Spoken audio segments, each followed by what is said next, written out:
नमस्ते। आज के इस खास विश्लेषण में हम रोजमर्रा की चीजों के पीछे छिपे विज्ञान और इतिहास के एक बेहद दिलचस्प सफर पर निकलने वाले हैं।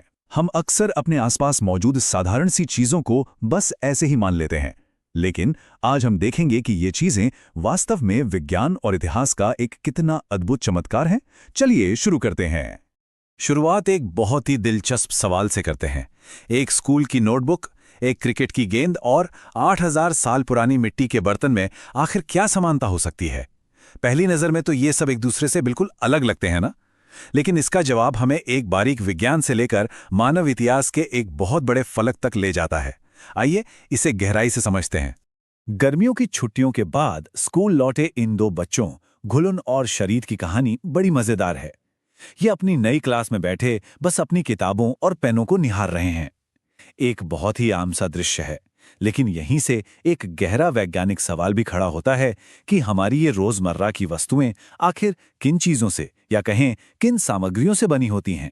तो सबसे पहले बात करते हैं हमारे आसपास मौजूद इन चीजों और उनकी सामग्रियों की कहानी के बारे में। अब जरा आधुनिक क्लासरूम से निकलकर थोड़ा पीछे चलते हैं। प्राचीन काल में इन सामग्रियों का इतिहास क्या रहा है, आइए उस पर एक नजर डालते हैं। इंसानों ने हजारों सालों से अलग अलग सामग्रियों को समझना और उन्हें अपने हिसाब से ढालना सीख लिया था। अगर हम भारतीय उपमहाद्वीप में मिट्टी के बर्तनों के इतिहास की बात करें तो ये 7 से 8000 साल पुराना है।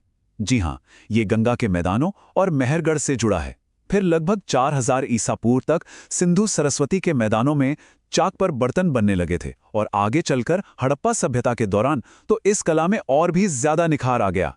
सिंधु घाटी से मिली खूबसूरत टेराकोटा पॉटरी को ही ले लीजिए। ये साफ दिखाती है कि हड़प्पा सभ्यता की तकनीकें कितनी ज्यादा उन्नत थीं। उन्होंने मिट्टी को बहुत ही सावधानी से चुनना, उसे चाक पर एक परफेक्ट आकार देना, उस पर सजावटी पेंटिंग करना और फिर भट्टियों में पकाकर उसे टेराकोटा ने बदलना, ये सब बहुत अच्छी तरह सीख लिया था। ये उस दौर का एक बेहतरीन मटीरियल साइंस ही तो था। और मजे की बात तो ये है कि प्राचीन काल में सामग्रियों का ये ज्ञान सिर्फ बनाने या अभ्यास तक सीमित नहीं था। इसे बाकायदा हमारे ग्रंथों में दर्ज किया गया था। रसरत्न समुच्चय नाम के प्राचीन ग्रंथ का एक श्लोक है, उपादानम भवेत्तस्याह मृत्तिका लोहमेव च। ये बहुत ही स्पष्ट रूप से दिखाता है कि हमारे ऐतिहासिक ग्रंथों में भी पदार्थ विज्ञान का कितना गहरा और विस्तृत वर्णन मौजूद है। इस श्लोक का असली मतलब बहुत ही खास है। ये बताता है कि पदार्थों को गलाने के लिए इस्तेमाल होने वाले बर्तन, जिन्हें मूशा या क्रूसिबल कहा जाता है, उन्हें बनाने के लिए खास तौर पर मिट्टी और लोहे को ही चुना जाता था। और ये कोई तुक्का या संयोग नहीं था। ये उच्च तापमान सहने वाले पदार्थों के गुणों की एक बहुत ही गहरी और वैज्ञानिक समझ का शानदार उदाहरण था। खैर, अब ये समझना जरूरी है कि हमने इतनी सारी चीजें तो खोज ली, लेकिन इनका वर्गीकरण यानी इन्हें व्यवस्थित करना क्यों आवश्यक है? अब जरा वस्तुओं के एक बिल्कुल अव्यवस्थित ढेर की कल्पना कीजिए, जिसमें चाबियां, गिलास, गेंद, पेंसिल और न जाने क्या क्या बस ऐसे ही बिखरा पड़ा है। इस तरह के बिखराव में कुछ भी खोजना या समझना बहुत मुश्किल हो जाता है। इसी उलझन को सुलझाने के लिए चीजों को उनके आकार, रंग या सामग्री जैसे गुणों के आधार पर व्यवस्थित करना पड़ता है। इसे हम अपनी रोजमर्रा की जिंदगी के उदाहरणों से बहुत आसानी से समझ सकते हैं।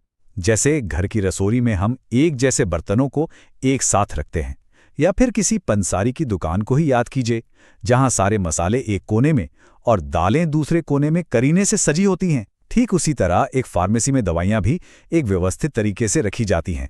बस यही वर्गीकरण का मूल वैज्ञानिक सिद्धांत है, चीजों को उनके एक जैसे गुणों के आधार पर अलग अलग समूहों में बांटना।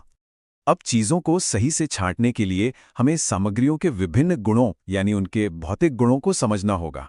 एक बहुत ही साधारण से प्रयोग के बारे में सोचते हैं। मान लीजिए कपड़े के थैले में पानी डालने की कोशिश की जा रही है, तो क्या होगा? जाहिर है पानी तुरंत बाहर गिर जाएगा। ये बात बिल्कुल साफ कर देती है कि किसी चीज को बनाने के लिए कौन सी सामग्री चुनी जाए, यह पूरी तरह से उस सामग्री के गुणों पर निर्भर करता है। पानी पीने के लिए गिलास इसलिए काम आता है क्योंकि उसकी सामग्री पानी को रोके रख सकती है, जबकि कपड़ा यहां पूरी तरह से फेल हो जाता है। इसी तरह सामग्री ये भी तय करती है कि कोई वस्तु काम कैसे करेगी। अब उछाल परीक्षण यानी बाउंस टेस्ट को ही ले लीजिए।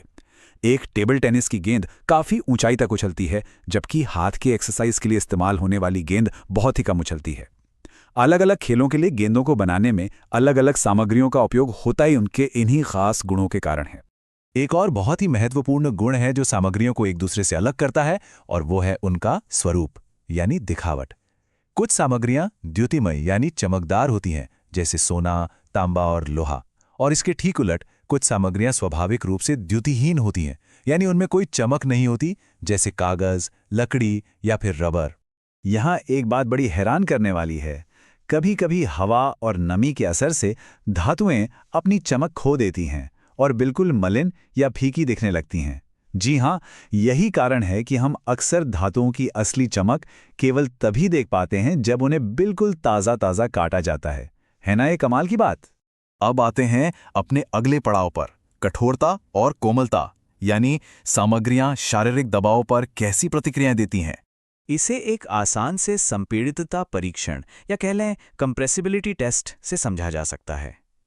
जिन चीज़ों को आसानी से दबाया या खरोचा जा सकता है, जैसे रबर और स्पंज, वे नरम होती हैं, और जिन्हें दबाना मुश्किल होता है, जैसे पत्थर, लोहा या ईंट, वे कठोर होती हैं। लेकिन यहाँ सबसे अहम बात यह है कि कठोरता कोई फिक्स चीज़ नहीं है, ये एक सापेक्ष गुण है।